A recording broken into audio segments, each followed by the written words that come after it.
Nagsisimula ang anime 30 taon na ang nakalilipas sa karagatang Pasipiko, kung saan nagpakita ang isang bagong kontinente na may mga bagong halaman at buhay na nilalang, na tinawag na Magmel. Dahil sa interes na nabuo nito sa mga tao upang siyasatin ito, nagpadala sila ng isang malaking hukbo sa bagong kontinente.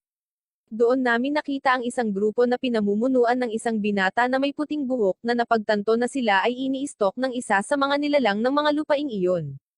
Upang subukan ang kanyang mga bagong diskarte at maging hari ng bagong panahon na ito, inatake ng binatang lalaki ang halimaw. Nang maglaon, isang robot, na sinamahan ng isa pang kakaibang lalaki na nakasuot ng isang uri ng uniforme, ang nagpapatunay na ang grupong ito ay ganap na nolipol kapag nakita nilang nasawi ang bawat miyembro nito sa lupa. Pagkatapos ng mga taon na ito, ipinaliwanag na may mga taong nakakakilala sa Magmel sa mahabang panahon. Dito, ipinakilala sa amin ang binatang nakauniforme, na siyang bida sa kwentong ito, isang angler na nagngangalang Enyo. Bumalik sa isang baybaying bayan sa Japan, nakita namin ang isang blonde na lalaki, na mukhang medyo may sakit, papalapit sa isang eskinita at bumababa sa ilang hagdan. Samantala, sa kanyang silid, si Enyo ay nakahiga sa kama hanggang sa siya ay nag-ambala ng isang babae, humigit kumulang sa kanyang edad, na kanyang apprentice. Iginiit niya na bumangon siya, sinasabi sa kanya na ang araw ay maaraw at napakaganda. Matapos sabihin sa kanya ni Enyo na mas maraming tao ang nasasawi sa maaraw na araw kaysa sa tag-ulan, umalis siya. Pagbalik sa lalako, nakita namin na nakarating siya sa isang pinto na may karatula sa itaas na nagpapahiwatig na dito nakatira si Enyo. Nagpa siya siyang magbel at sinagot siya ng dalaga. Sinusubukan niyang humingi ng pabor sa kanya, gayunpaman, dahil sa kanyang kahinaan sa kanyang karamdaman, siya ay nahimatay sa pintuan. Maya-maya pa, nang tuluyan na siyang magising, napansin niyang nasa harapan na niya si Enyo. Humingi ng paumanhin ang lalaki sa nangyari at, pagkatapos ipakilala ang kanyang sarili bilang si Chris, hiniling niya ang kanyang serbisyo sa isang trabaho upang iligtas ang kanyang kapatid kapalit ng pera na mayroon siya. Ngunit tumanggi si Enyo dahil hindi ito sapat na pera para sa naturang peligrosong misyon. Ipinaliwanag ng binata na siya ay may sakit mula pa noong siya ay maliit, at hindi na siya mabubuhay ng matagal. So, kapag wala na siya dito, hihilingin niya sa kanya na ipadala ang insurance money bilang compensation. Si Enyo, pagkatapos magbahagi ng mga sulyap sa kanyang apprentice na tumingin sa kanya ng napakalungkot na mga mata, ay tinanggap ang misyon at hiniling sa kanya na sabihin sa kanya ang lahat ng detalyado. Sinabi sa kanila ni Chris na ang kanyang mga magulang at nakatatandang kapatid ay naglakbay sa Magmel upang subukang iligtas siya sa sakit, habang naghahanap sila ng tinatawag na Ponytail. Pagkatapos magpaalam, ipinangako sa kanya ng kanyang kapatid na balang araw ay sabay silang bibisita sa bagong kontinente, at sa wakas ay aalis na sila. Maya-maya pa ay may kumatok sa pinto ng apartment na tinitirhan ni Chris. Sa likod nito, nakikita niya ang kapatid, puno ng sugat, duguan, at umiiyak, sinisisi ang sarili sa pagkasawi ng kanilang mga magulang.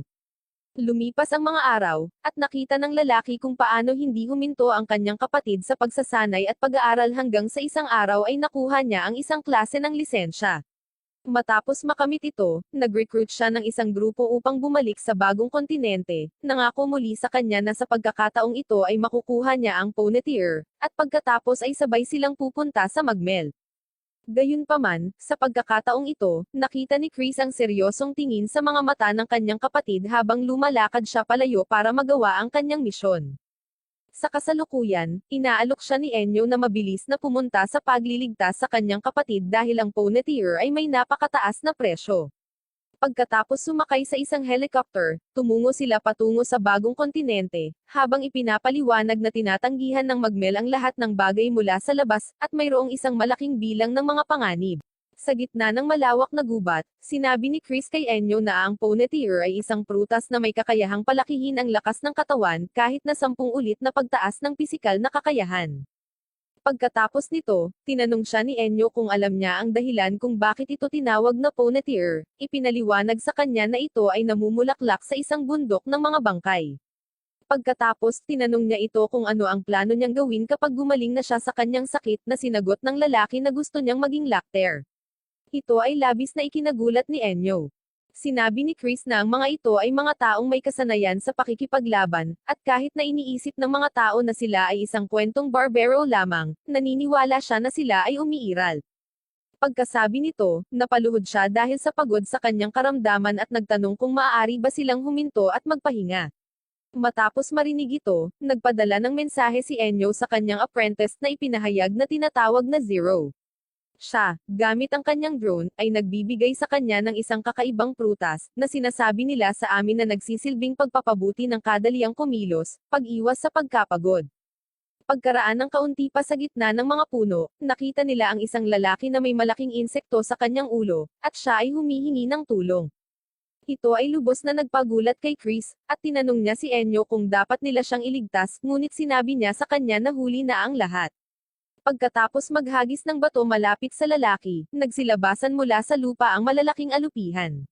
Matapos ipaliwanag na ang kanilang mekanismo sa pangangaso ay gumagamit ng isang buhay na tao upang kumilos bilang isang decoy, na para bang ito ay isang bitag, sinabi niya sa kanya na ang pinakadelikadong bagay sa kontinente ay hindi iyon. Nagpasya silang magpatuloy sa pagsulong, at nakita namin na may lumabas na maliit na itim na sinag mula sa kamay ni Enyo, hiniwa ang mga alupihan sa maraming piraso, na hinayaan ang lalaki na bumagsak na may ngiti sa kanyang mukha. Matapos magpatuloy sa kanyang paglalakad, isang sensor na nasa bulsa ni Enyo ay nagsimulang mag-beep. Dahil sa reaksyon niya, ibig sabihin ay buhay pa ang kapatid ni Chris. Kinukumpirma ni Zero na tama ang direksyon na kanilang pupuntahan. Gayunpaman, mayroong isang problema dahil mayroong ilang mga halimaw na ibon sa lugar. Matapos marinig ito, hiniling ni Enyo sa lalaki na manatili roon at huwag gumalaw, dahil aayusin niya ang isang maliit na problema. Matapos marating ang lugar ng ibon, muli siyang nagpatawag ng itim na kidlat mula sa kanyang kamay, na nagpalabas ng isang espada. Sa isang mahusay na paglukso, sinimulan niyang tapusin ang mga ibon ng paisa-isa. Habang hinaharap niya ang mga nilalang, muling nakipagkita si Chris sa kanyang kapatid, na nagmula sa pamimitas ng prutas, at nagulat siya nang makita ang kanyang nakababatang kapatid na lalaki doon. Si Enyo, habang patuloy na tinatapos ang mga ibon gamit ang kanyang mga kasanayan, ay tinatakot ang natitirang Cowen na tumatakas. Bumalik kasama si Chris at ang kanyang kapatid, pinagtatalunan nila ang kawalang isip ng pagpunta sa isang mapanganib na lugar. Si Con Orest na siyang pangalan ng kuya, ay pinatingin sa kanya ang bulaklak ng pone. Lumapit ang maliit na lalaki sa malaking halaman, natakot nang mapagtanto niya na ang lugar kung saan sumibol ang bulaklak ay isang malaking bundok ng mga bangkay. Sa kabila ng napakaraming buto doon, si Con Orest na galit dahil kulang ang katawan, ay kumuha ng matalim na buto mula sa lupa, at tinusok ang kanyang nakababatang kapatid sa likod. Habang siya ay nanghihina, ipinaliwanag ng kanyang kuya na ito ang dahilan kung bakit siya nagdala ng napakaraming kasama doon, dahilan upang magsimulang mag-react ang halaman, bamuka at nagpakita ng bunga nito. Matapos siyang sunggaban, nagpapakita na prinotektahan ni Enyo si Chris habang hinihiling kay Zero na bigyan siya ng paunang lunas. Si Con Orest na galit, ay nagtanong kay Enyo kung sino siya, at siya, hindi pinansin, ay nagtanong kung siya ang pumaslang sa kanyang mga magulang at mga kaibigan upang makuha ang Ponytail. Ipinaliwanag niya na kahit na makuha niya ang prutas, ang sakit ng kanyang kapatid ay hindi gagaling at gayon din ay masasawi, kaya mas mabuting gamitin ito sa isang taong mabubuhay ng mas matagal. Sinabi sa kanya ni Enyo na, sa kabila ng sitwasyon ng maliit na lalaki, nagpasya siyang iligtas siya kahit na may sakit na katawan. Ang nakakatandang kapatid ay nanunuya, sinabi na siya ay masasawi pa rin. Si Zero, sa kabila ng natapos na pangunang lunas, ay nagsabi na siya ay huli na dahil siya ay lubhang nasugatan. Sa kanyang mga huling hininga, hinawakan ni Chris ang kamay ni Enyo at hiniling sa kanya na iligtas ang kanyang kapatid, dahil naniniwala siya na may kakaibang nilalang na kumokontrol sa kanya, tulad ng nakita nila kanina. Sa wakas, sinabi niya sa kanya na napakasaya na makarating doon kasama si Enyo, at nasawi siya na muling makakasama ang kanyang mga magulang. Natutuwa si Con Orest na nasawi na ang maliit na bata, ngunit bago matapos ang pangungusap, pinalipad siya nang suntukin siya ni Enyo sa mukha, na nagpapakita na ang pinakadelikadong bagay sa magmel ay ang pagdurusa sa galit at kasamaan na ibinibigay ng kontinenteng ito sa mga tao. Matapos ang malakas na suntok na ito, galit na bumangon si Con Orest at kinain ang prutas ng pone, kaya nadagdagan ang kanyang kalamnan at lakas. Ibinalik niya ang suntok kay Enyo, hinampad niya ito sa bato. Gayunpaman, bahagya itong gumanti, at papalapit ng napakabilis, muli niyang sinaktan ang nakatatandang kapatid, na nagpalipad muli sa himpapawid at bumagsak sa lupa.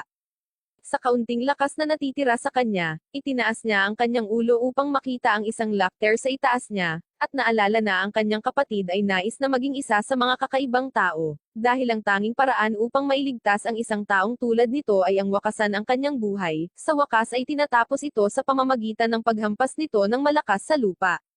Maya-maya, pagkatapos na makapaghanda ng libingan para sa kanya, umalis siya. Pagdating sa bahay, sinabi niya kay Zero na natutuwa siya na kasama niya ito, na sinagot niya na ganoon din ang nararamdaman niya. Kinabukasan, sa isang uri ng base na matatagpuan sa isang clearing sa Magmel Forest, nakita namin ang dalawang siyentipiko na nag-uusap. Tinalakay nila na kung ang eksperimento ay magiging matagumpay, ang modernong medisina ay bubuo ng husto. Habang pinag-uusapan nila kung ano ang gagawin nila sa kanilang buhay pagkatapos ng investigasyon, isang alarma ang tumunog sa base. Matapos suriin kung ano ang nangyayari sa mga kamera, pinapanood nila ang pag-atake sa kanila ng isang malaking grupo ng tila mga oso na may mga sungay. Pagkatapos nito, ipinakita sa atin ang alaala noong maliit pa si Enyo. Napaluhod siya dahil sa pagod sa harap ng isang matangkad na silweta, na nagsasabi sa kanya na ang nararamdaman niya ay hindi kawalan ng pag-asa at binigay niya ang kanyang kamay upang tulungan siyang bumangon. Bago hawakan ang kanyang kamay, nawala ang silhouette na ito at ngayon ay nakikita si Enyo sa kanyang kasalukuyang edad.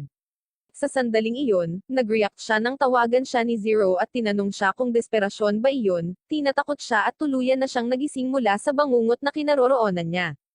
Ang kanyang unang reaksyon ay tumingin sa mapa sa dingding na nagpapakita ng bagong kontinente. Pagkalipas ng ilang oras, nakita namin ang isang blonde-haired na babae na nakatingin sa ilang direksyon na nakasulat sa isang piraso ng papel. Dumating siya sa bahay ni Enyo, at sa isang alaala, nakita namin na siya ay anak ng isa sa mga siyentipiko, na nagsabi sa kanya na kung may mangyari sa kanya, dapat niyang hanapin si Enyo. Pagkatapos nito, nagpa siya siyang mag-doorbell. Sa kabila ng kanyang napakahusay na pangangatawan, nakatanggap siya ng hindi pagsang-ayon na tingin mula kay Zero. Sa unang pagkarinig na ang babae ay may kahilingan tungkol sa pagliligtas ng isang tao, hiniling ng babae sa kanya na sundan siya. Nang una niyang makita si Enyo, medyo nagdududa siya na siya ang angler na pinag-uusapan nila. Sa kabila nito, sinabi niya sa kanya na nawalan siya ng komunikasyon sa laboratorio ng kanyang ama, at sinabi na sila ang pinuno ng Department of Applied Biological Research sa Polar Star Corporation. Ito ay medyo nagpagulat kay Enyo dahil ang North Star Corporation ay isang medyo malaking grupo at dapat magkaroon ng sarili nitong rescue team, kaya dapat niyang hayaan siyang humawak nito. Ngunit iginiit ng babae, na sinabi kay Enyo na sinabi sa kanya ng kanyang ama na kung may mangyaring masama, dapat siyang pumunta sa lugar na ito upang hanapin siya partikular. Naging dahilan ito upang magtanong si Enyo kung mayroong anumang gantimpala para sa paggawa ng trabaho, dahil ito ay makasarili na isakripisyo ang buhay ng isang tao upang iligtas ito mula sa ibang tao. Medyo nagpagalit ito sa babae, dahil sa tingin niya ay malupit ang pagtanggi ni Enyo na tulungan siya. Ngunit sa wakas ay humingi siya ng tulong sa kanya, sinabi sa kanya na siya lamang ang maaasahan niya at tinawag siyang Showan, na nagpaalala kay Enyo sa misteryosong figure. Gayunpaman, tinanggihan niya ang tulong at sinabi na hindi siya si Showan, na medyo nagpapalito sa dalaga. Nagsimulang maghanap ang dalaga ng isang bagay upang makilala si Enyo. Pagkatayo ni Enyo sa upuan ay sinabi niya na kahit hindi siya ang hinahanap nito ay kaya niyang gawin ito. Kaya tumungo sila sa helicopter. Sa daan, nakita nila ang isang lalaki na nagngangalang Owen, na nagpahayag na ang pangalan ng babae ay Emilia at nagtanong kung sino ang kasama niya. Sinagot niya na siya ang kanyang nakababatang kapatid at sinabi na tutulungan niya silang mahanap ang kanilang ama. Pagkatapos nito, umalis na sila. Sa kanilang pagpunta sa ship, tinanong ni Enyo si Emilia kung sino ang kanyang nakababatang kapatid na lalaki, at sinabi niya sa kanya na hindi siya maaaring magsama ng isang estranghero, kaya pinakamahusay na magpanggap na isang miyembro ng pamilya. Pagkatapos nito, tumungo sila sa ship habang nakikipag-usap sila kay Zero at hinihiling sa kanya na kilalanin ng maaga ang destinasyon. Sumunod si Zero, at gayon din, lumilikha ng mga itim na sinag sa pagitan ng kanyang mga kamay, pinapakita niyang muli ang malaking screen sa kanyang harapan at pinapanta ang kanyang drone. Sa kabilang banda, sa laboratorio na nasa Magmel, nakita namin ang isang armadong security guard na nagpapaputok sa mga nilalang. Gayunpaman, ito ay walang silbi, at siya ay pinapaslang. Mula sa loob, pinagmamasdan ng mga siyentipiko sa mga kamera kung paano nalipol ang kanilang mga kasama. Sa eroplano, habang papunta sa kanilang destinasyon, sinusuri nila kung anong mga nilalang ang kanilang kakaharapin, na isang uri ng oso na kadalasang kumakain ng maiinit na mineral. Gayunpaman, kung sila ay magagalit, ang kanilang balat ay magiging bakal, at sila ay mawawalan ng kontrol. Pagkatapos nito, ang taong tila gumagabay sa mga sundalo ay nagulat na mayroong humigit kumulang 30 mga espesimen sa paligid ng laboratorio, at na ito ay isang emergency na sitwasyon or hindi bababa sa ito ay hanggang sa dumating sila. Naging sanhi ito upang magsimulang tumawa ang mga sundalo, na Jean ang bala ni Enyo, na nagsasabing taon-taon ay humigit kumulang 900,000 na katao ang nawawala sa bagong kontinente, kung saan 1/3 lamang ang maaaring mabuhay at makabalik. Binabati siya ng isa sa mga sundalo dahil sa napakaraming pinag-aralan niya tungkol sa mga lupaing iyon, ngunit sila ang magtitiyak na higit sa ikatlong bahagi ng mga naruroon ang mabubuhay. Samantala, sa laboratorio, nakita ng mga kamera ang pagdating ng rescue team mula sa ship. Hinihanay nila ang kanilang mga sandata at pinaputukan ang mga hayop na ikinasawi ng ilan sa kanila. Medyo nagpagulat ito kay Enyo, ngunit ipinaliwanag ng lalaking nangunguna sa operasyon na ang mga bala ay gawa sa metal na natagpuan nila sa magmel. Gayunpaman, Jean ang bala siya ni Enyo, sinabi na hindi niya iyon tinutukoy, ngunit nagulat siya na sinalakay ng mga nilalang ang laboratorio ng pananaliksik. Kung saan ang sagot ng lalaki ay dahil lang sa napakarahas nila, kaya labis na hindi nagtitiwala si Enyo. Kapag nasa itaas na ng laboratorio, nagparachute ang mga sundalo at ginagamit ang kanilang mga sandata para atakihin ang mga oso mula sa langit na sunod-sunod na pinapaslang. Sa sandaling iyon, nakipag-usap si Zero kay Enyo na nagbabala sa kanya na may papunta doon. Kaya, hinihiling sa kanya ng isang ito na ibahagi ang larawan. Sa loob nito, nakita niya ang isang napakalaking butiki, na mas malaki kaysa sa mga puno, papalapit, na aakit ng dugo ng mga oso. Nagsisimula itong atakihin ang lugar ng mga naglalakihang bato, ibinabato ang mga ito gamit ang buntot nito sa direksyon ng ship. Nagpa siya ang lalaki na umatras matapos masira ang nag-iisang missile na kayang harapin ang nilalang. Binuksan ni Enyo ang pinto ng ship, hinawakan si Emilia sa baywang at tumalon palabas ng napakalaking eroplano, habang ang mga natitira sa ship ay tumakas sa lugar. Sa sandaling nasa lupa, sinimulan nilang imbestigahan ang malaking projectile at hiniling sa babae na ayusin ito kung gusto niya talagang iligtas ang kanyang ama. Pinapakita niyang muli ang mga itim na sinag na iyon sa pagitan ng kanyang mga kamay, itinataas ang napakalaking sandata at lumikha ng isang istruktura sa paligid nito, pagkatapos ay tinanong niya ang babae kung alin sa dalawa ang dapat masawi, itinuro muna ang reptilya at pagkatapos ay sa base kung nasaan ang kanyang ama. Tinanong siya ni Emilia kung bakit nagpakita ang magmel sa mundong ito. Sinasabi niya sa kanya na ito ay dahil ang mundo ay sobrang boring. Sa pamamagitan ng mga kamera ng laboratorio, nakikita nila kung paano huminto ang dambuhalang butiki, at nasa ibabaw nito ngayon si Enyo.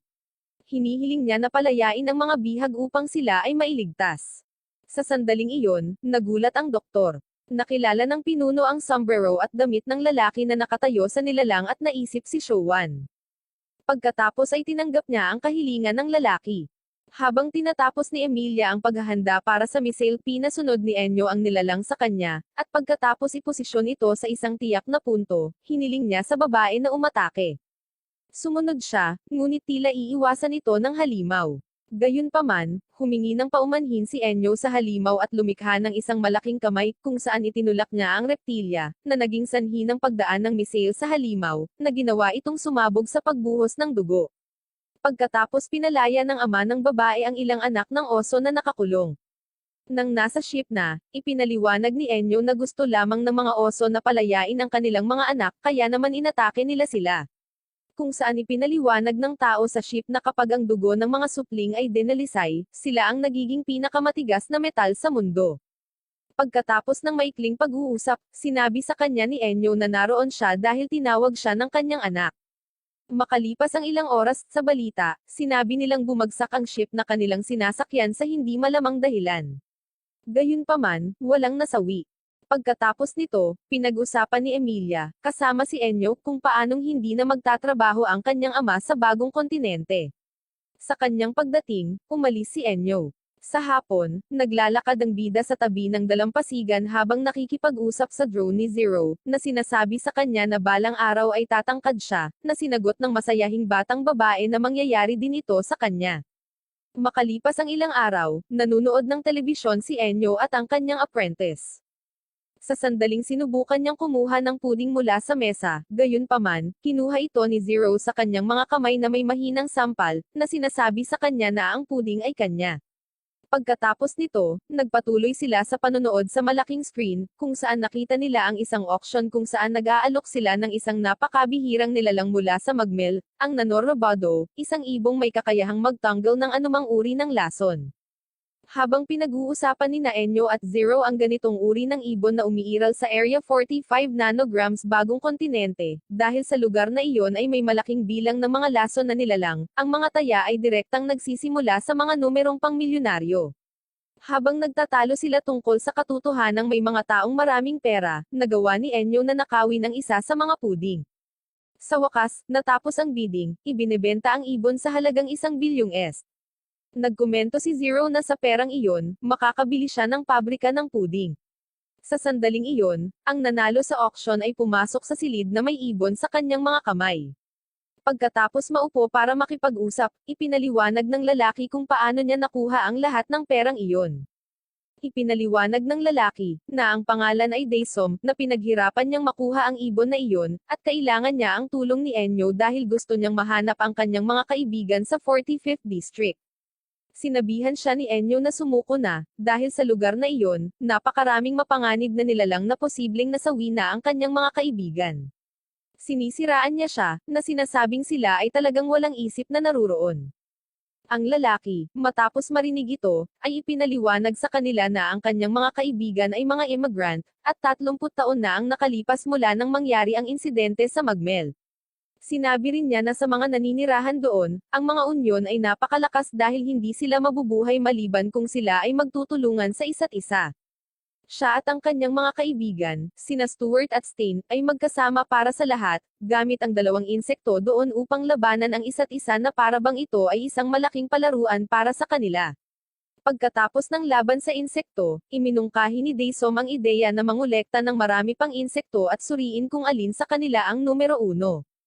Si Enyo, pagkatapos makipag-usap kay Zero tungkol sa kung paano ito isang kasanayan ng masamang gawain, tinanong ang lalaki kung ang kanyang mga kaibigan ay nalason sa oras na iyon. Sumagot siya ng oo, at siya lang ang nakatakas. Dahil sa takot, wala siyang mapagsabihan kahit kanino, at pagkaraan ng ilang panahon, nabigo ang plano sa imigrasyon. Kinailangan nilang umalis sa bagong kontinente, kaya nawalan siya ng pakikipag-ugnayan sa mga kamag-anak nina Stuart at Stain. Mula noon, nagsimula siyang magtrabaho ng husto upang kumita ng malaking pera para mabili ang ibong iyon, dahil maaari nitong alisin ang anumang lason. Pinipilit ni Enyo na ipaintindi sa kanya na pagkatapos ng mahabang panahon, malamang nawala na silang buhay. Gayunpaman, sinabi ng lalaki na alam niya, gayunpaman, gusto niyang makatiyak, at pagkatapos mag-alok sa kanya ng halaga ng pera na isinasaalang-alang niya, tinanggap ni Enyo ang trabaho. Ang ilang karagdagang mga kondisyon ay nagbago, at pagkatapos sabihin sa kanya na ang kanyang mga damit ay hindi optimal para sa paglalakbay sa lugar na iyon, hiniling niya kay Zero na ihanda ang mga damit ng lalaki. Sa sandaling nasa Magmel, malungkot si Daysom na bumalik sa mga lupain kung saan siya lumaki, at nakipag-usap kay Enyo tungkol sa kung paano ang ginagawa niya sa pamamagitan ng pagtulong sa mga tao ay isang magandang bagay, at dapat na mas maraming tao ang gumawa nito. Ngunit sagot ni Enyo na kung hindi siya makakakuha ng pera, hindi siya makakatulong sa sinuman, at kahit sino ay maaaring gawin ito. Makalipas ang ilang sandali ng patuloy na paglalakad, nakarating sila sa isang lugar kung saan nakahanap si Daysom ng isang punong may marka, at naalala niya na siya pala ang nagukit nito noong bata pa siya para hanapin ang daan pabalik. Kaya, nagsimula siyang tumakbo patungo sa kagubatan na may kuweba, at si Enyo na tinanong kung doon naganap ang trahedya ay ipinadala ang drone upang mag-imbestiga bago sila pumasok. Pagkatapos, naalala ng lalaki kung paano nangyari ang isang insidente sa isang clearing sa kagubatan kung saan, matapos maglagay ng uod sa isang alakdan at paniki sa loob ng isang garapon at naghintay ng kaunti, nang buksan niya ito, ang kanyang mga kaibigan ay nalason sa mga singaw na lumabas sa sisidlan. Nabalot ng galit, itinapon ni Daesom ang lalagyan ng malakas sa lupa, nabasag ito sa maraming piraso, nanghihinayang sa pagtakas pagkatapos mangyari iyon. Gayunpaman, sinabi sa kanya ni Enyo na ang kanyang mga kaibigan ay buhay pa, at mula sa kadiliman ng kuweba, isang higanteng alakdan ang nagsimulang magpakita. Ngunit nang mapansin ng isang ito, na may buhok, mabilis na nakilala ng lalaki ang kanyang kaibigan, si Stuart. Dahil isa na itong halimaw, walang awang inatake siya nito, ngunit nagtagumpay silang maiwasan ito ng may swerte. Nais ng lalaki na mga tuwiran sa nilalang, sinusubukang ipaalala sa kanya na siya ay kanyang kaibigan noong bata pa. Biglang pumasok sa kuweba ang isang malaking paniki, inaatake ang alakdan, at pagkatapos makita na mayroon siyang salamin sa kanyang kaibigan, nakilala rin niya siya bilang si Stain, at natutuwa siya na siya ay buhay din. Gayunpaman, tila hindi niya ito nakikilala at inatake siya, kaya itinapon ni Enyo ang lalaki sa lupa upang maiwasan siya. Sa sandaling iyon, iniisip ni Daesom na kung gagamitin niya ang ibon upang gamutin ang lason nito, maaari niyang gawing tao ang mga ito. Kaya, tumakbo sila patungo sa hole habang nag-aaway ang dalawang nilalang. Kahit na walang ibang nakikitang pagpipilian si Enyo kundi ang salakayin sila, iniwasan ito ng lalaki, na nauwi sa pagitan ng dalawang nilalang. Sa pagtingin sa kanilang mga mata, nagsimula siyang umiyak, labis na nagsisisi sa desisyong ginawa niya na tumakas noong siya ay maliit, at napagtanto niya na parehong naiintindihan ng mga halimaw ang kanyang sinasabi, at natutuwa siyang makilala. Kaya, tinanong ni Daesom si Enyo, so, sa ibong iyon, mawawala ang laso ng dalawa. Kung saan siya ay sumagot ng oo. Gayunpaman, ang kanyang mga kaibigan ay masasawi, dahil sa kanilang pagbabago, kailangan na nila ngayon ang lason na iyon upang mabuhay, at kung gagawin nila ito, sila ay masasawi, dahil hindi na sila maaaring maging tao muli. Pagkatapos nito, ang dalawang napakalaking halimaw ay tumungo sa isang lugar na may intensyon na pareho silang sumunod sa kanila at umalis sa yungib. Narating nila ang lugar kung saan nakalagay ang marka sa puno, bilang senyales na talagang naaalala nila siya sa masasayang panahon nila noong mga bata pa sila. Pagkatapos nito, nagpasya silang bumalik sa kuweba, nagpaalam sa kanila. Tinanong siya ni Enyo kung sigurado ba siyang ayaw niyang tapusin ang mga ito, dahil kung minsan ang kasawian ay isang kabaitan at maaaring magpatigil sa kanila sa pagdurusa. Gayunpaman, sinabi ng lalaki na hindi kinakailangan na tumapos ng buhay, dahil ito ay makasarili, at habang sinasabi niya ito, binitawan niya ang ibon, at sinabi niya na kahit na magkaiba na sila ng katawan, sila pa rin sina Stuart at Stain, at kahit nagbago na sila, nagbago rin siya simula noong araw na iyon. Pabalik sa bansa, sina Enyo at Zero ay nanunood ng lecture ni Daesom kung saan sinabi niya na ang lahat ng kita mula sa mga benta na protektado ng kalikasan ng Magmel ay gagamitin para sa mga taong nawalan ng mga kamag-anak sa bagong kontinente, at gayon din na magtatayo siya ng pabrika ng puding. Nang tinanong siya ng isa sa mga mamamahayag kung bakit partikular na ang puding, sinasagot niya na ito ay isang karagdagang kondisyon. Kaya, si Enyo, na masaya tungkol dito, ay kinuha ang isa sa mga lalagyan, ngunit ang kanyang apprentice ay mabilis na ninakaw ito mula sa kanyang mga kamay, na nagsasabi sa kanya na siya ay makakain lamang ng isang puding bawat 20 araw. Medyo bumabagabag ito kay Enyo dahil napakakuripot nito. Kinabukasan, pumunta ang dalawang ito sa palengke, at nakakita ang babae ng isang bagay na sa tingin niya ay masarap at gusto niyang subukan, ngunit sinabi sa kanya ni Enyo na dapat lang niyang subukan ang kalahati at hayaan siyang gumastos ng 30 yen kung saan medyo masama ang loob niya dahil sa tingin niya ay napakakuripot niya. Kapag binilhan niya ito, sinabi sa kanya nang nagbebenta na ang isa ay nagkakahalaga ng 40 yen, ngunit binibigyan lamang niya siya ng 30. Ang lalaki, nang makita ito, ay nagsabi sa kanya na hindi ito sapat at ito ay isang negosyo na hindi niya kayang ibaba ang halaga ng presyo sa bawat taong humihingi nito.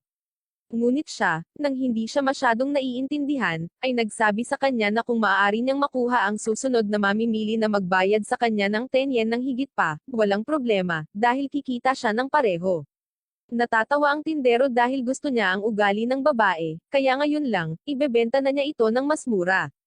Nakita ni Enyo na mukhang maganda ito, kaya nagpasya siyang bumili din, ngunit nang humingi siya ng isa sa nagbebenta, sinabi nito sa kanya na ang presyo nito ay 50 yen na ngayon, at medyo ikinagalit nito si Enyo. Pagkatapos nito, marami silang naririnig na nagkakagulo at nagtataka kung ano ang nangyayari.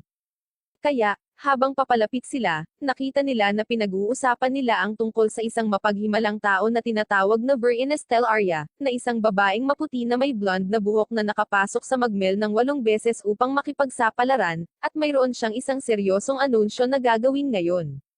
Sinabi pa niya na kahit ngayon, ang mundo ay napapaligiran ng mga digmaan at patuloy na umiiyak ang mga batang nawalan ng mga magulang, kaya gusto niyang iligtas ang pinakamaraming bata hanggat maaari. Kaya, muli siyang babalik sa bagong kontinente, at pagkatapos ng naturang balita, sinisimulan ng lahat na sabihin ang kanyang pangalan. Gayunpaman, napansin ni Zero na pinagmamasdan ni Enyo ang babae na may malamig at seryosong tingin, kung saan sinagot niya na hindi ito isang mapaghimala na tao at binansagan itong Bloody Mary. Nang maglaon, pabalik sa base, naghanap si Zero ng impormasyon tungkol kay Verena na ito at nalaman niya na upang matulungan ang isang ampunan na may kahirapan sa negosyo, nagpunta siya sa magmel ng mag-isa at, sa pagdaig sa maraming panganib, nag-uwi ng maraming loot upang ibigay ang lahat ng kanyang kinikita sa ampunan nang hindi isinasaalang-alang ang kanyang sariling kapakanan. Matapos basahin ito, naisip ng babae na isa siyang mabuting tao. Gayunpaman, naaalala niya ang mga salita ng kanyang master nang hindi alam kung bakit sinabi nito sa kanya iyon. Kaya, pagkaraan ng ilang sandali, gamit ang kanyang drone, dumating siya upang siyasatin ang orphanage at nakita ang lahat ng mga bata na masaya, naglalaro, at nagsasaya, maliban sa isang batang babae na umiiyak sa harap ng ilang mga bulaklak, at ito ay labis na ikinagulat ni Zero, dahil naalala niya ang kanyang nakaraan kung saan puro pasa at punit ang damit. Pagkatapos nito, sa patuloy na pagmamasid sa pamamagitan ng drone, nakita niyang nilapitan ni Verena ang maliit na batang babae upang tanungin kung ano ang mali, at sinagot niya na ang kanyang kaibigan na si Mumo ay nawala.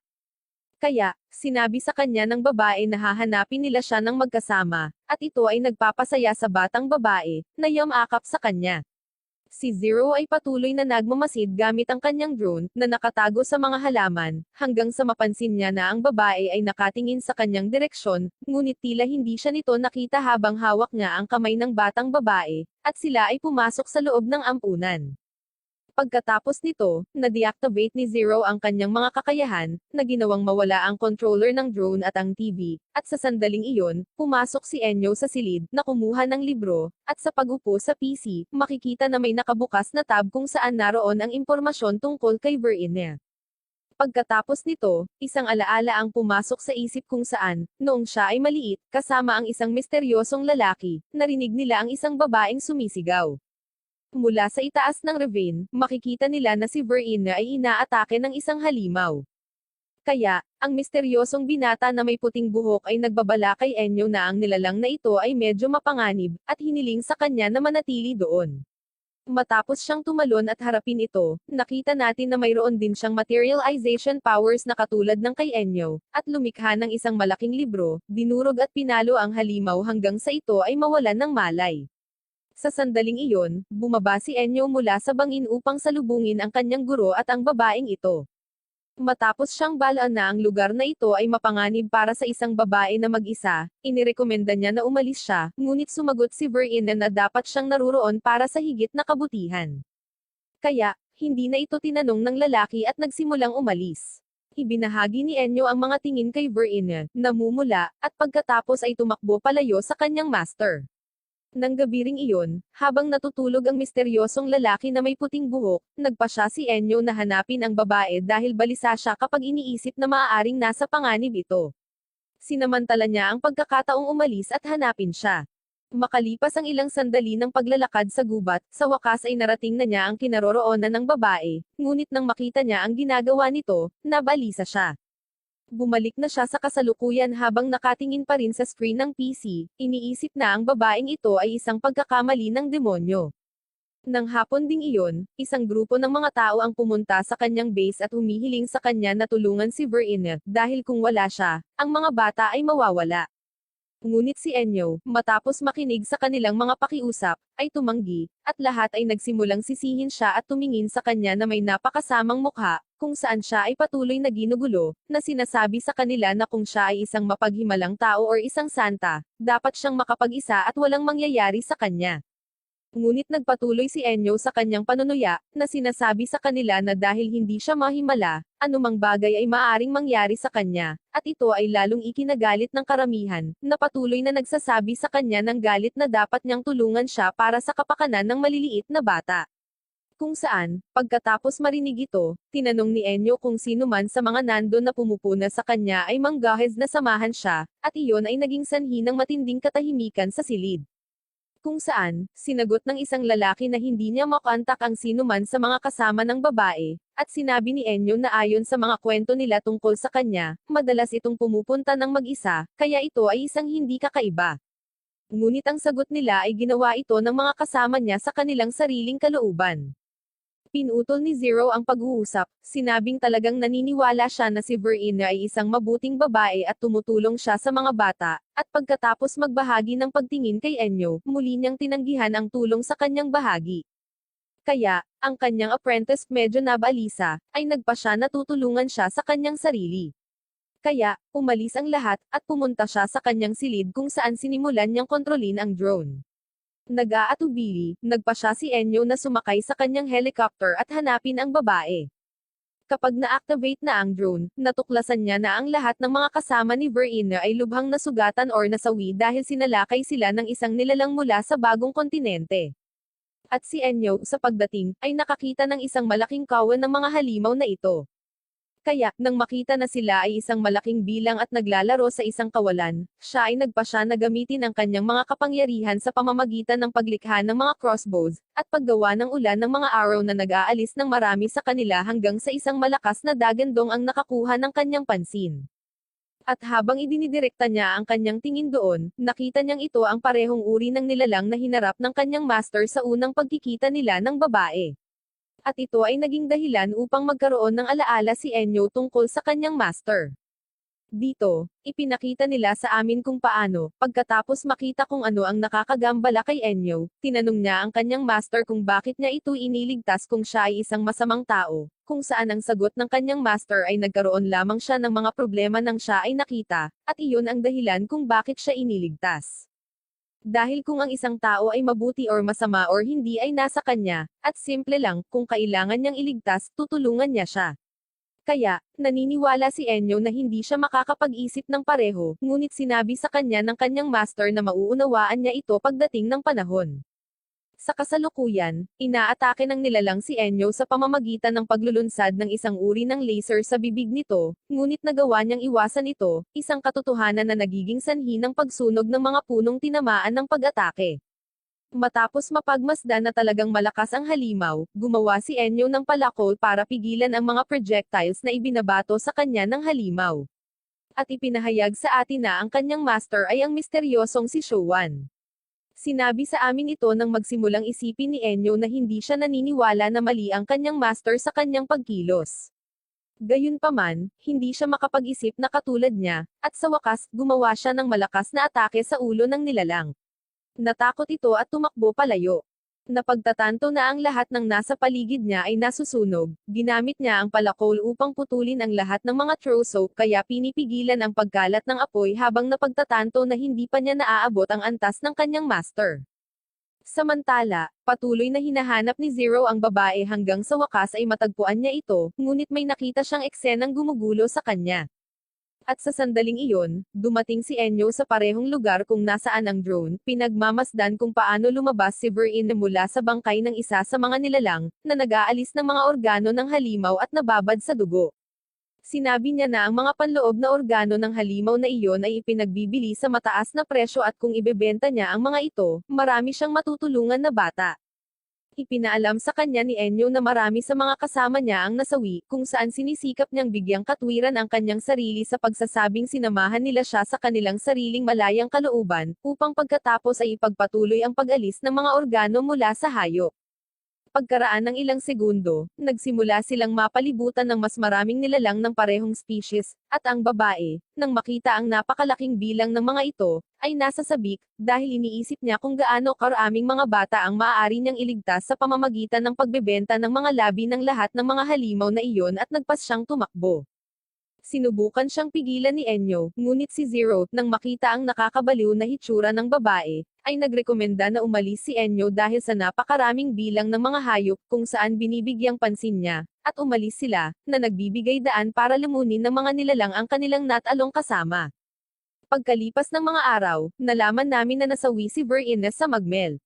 Gayunpaman, naniniwala ang kanyang mga deboto na hindi siya nasawi ngunit ngayon ay naging isang diyosa.